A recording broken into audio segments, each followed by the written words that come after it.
सगळ्या चर्चांना पुन्हा उधाण आलंय विशाल.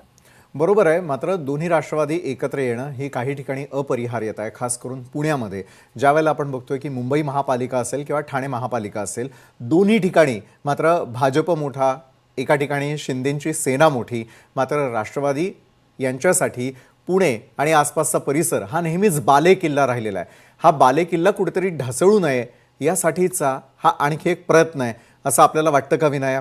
दुसरीकडे जसं आपण मगाशी म्हणालात की काही जण त्यामुळे नाराजही होऊ शकतात, जसं प्रशांत जगताप यांनी राष्ट्रवादीला सोडचिठ्ठी देत त्या संदर्भातले आटोकाट प्रयत्न देखील केले की दोन्ही राष्ट्रवादी एकत्र येणं हे अयोग्य असल्याचं म्हणत त्यांनी आज काँग्रेसमध्ये प्रवेश घेतलेला आहे आणि त्यांनी पक्ष बदललेला आहे. मात्र पुढच्या काळात आणखी अशा काही घटना घडू नये यासाठी राष्ट्रवादीला वेळीच पावलं उचलावी लागतील असं वाटतं का? आणि आपले बालेकिल्ले ढासळू नये हीच केवळ एकमेव असलेली आगतिकता प्रत्येक राजकीय पक्षाची यावेळेला झालेली आहे का?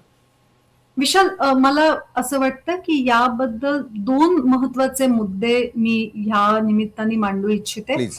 एक तर जेव्हा स्थानिक स्वराज्य संस्थांच्या निवडणुका होतात तेव्हा त्या इतर कुठल्याही निवडणुकांपेक्षा वेगळ्या असतात आणि त्यामुळे आपण गेल्या 2 फेजेसमध्ये पाहिलंय, फार दूर जायची गरज नाही.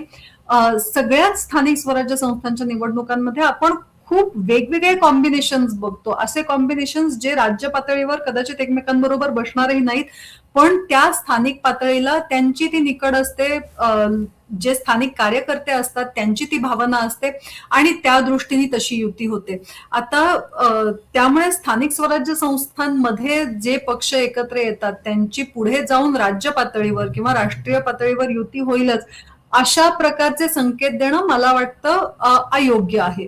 दुसरी गोष्ट, जेव्हा आपण पुणे, बारामती हा सगळा पट्टा बघतो, जेव्हा आपण राष्ट्रवादीचाच जो ज्याला आपण बालेकिल्ला म्हणतो त्या दृष्टीने आपण पश्चिम महाराष्ट्राकडे बघतो, तेव्हा पुणे असू देत, बारामती असू दे, आता ज्या दोन आणि मला सारखं सारखं पुन्हा स्थानिक स्वराज्य संस्थांच्या निवडणुकांचा दाखला मी देतेय कारण की त्या 2 निवडणुका आता जस्ट झालेल्या आहेत, 2 फेजेस, आणि त्यात आपण बघितलंय की अजित पवारांची सरशी त्यांनी त्यात कायम ठेवलेली आहे.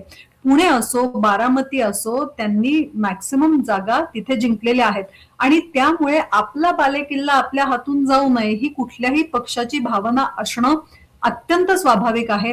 कोण कुणाबरोबर गेलं म्हणजे मग कुणाचे एकंदरीत तिथले प्रॉस्पेक्ट्स कमी होतील ही गणितही वेळोवेळी प्रत्येक राजकीय पक्ष आपापल्या सोयीनुसार मांडत असतो आणि त्यामुळे एकीकडे अजित पवार भाजपच्या डगरीवर पाय ठेवून आहेतच, पण दुसरीकडे पुणे आणि त्या अवतीभोवतीचे जे एरियाज आहेत आणि आता म्युनिसिपल कॉर्पोरेशन इलेक्शन आहेत त्यामुळे प्रश्न मुख्यत्वे पुण्याचाच आहे. त्यामुळे तिथे आपला बालेकिल्ला दुसऱ्या कुणाच्याही हाती पडू नये ही एक अत्यंत स्वाभाविक भावना आहे, पण त्याच्यावरून जर का त्याचे अजून काही निष्कर्ष निघत असतील तर मला वाटतं स्थानिक स्वराज्य संस्थांच्या निवडणुकांनी महाराष्ट्राला आतापर्यंत खूप वेगवेगळे कॉम्बिनेशन दाखवून दिलेले आहेत ज्याची पुढे परिणती फार कशात झालेली नाही. नक्कीच. धन्यवाद विनया, तुम्ही आमच्यासोबत जोडला गेलात आणि सध्याची राजकीय परिस्थिती जी खरं तर राष्ट्रवादी संदर्भातली आहे त्या संदर्भातलं विश्लेषण केलं त्यासाठी. शरद पवार आणि खासदार सुप्रिया सुळे यांचे अत्यंत निकटवर्तीय म्हणून ओळखले जाणारे नेते प्रशांत जगताप